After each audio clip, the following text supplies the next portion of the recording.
Hello friends. In this video I explain Python framework Flask. Flask is a small and lightweight Python web framework that provides useful tools and features that make creating web applications in Python easier. Python 2 or Python 3 support Flask.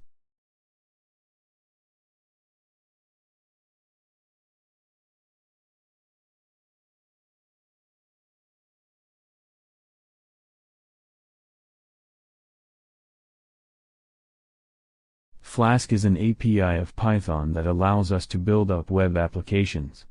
It was developed by Armin Ronacher.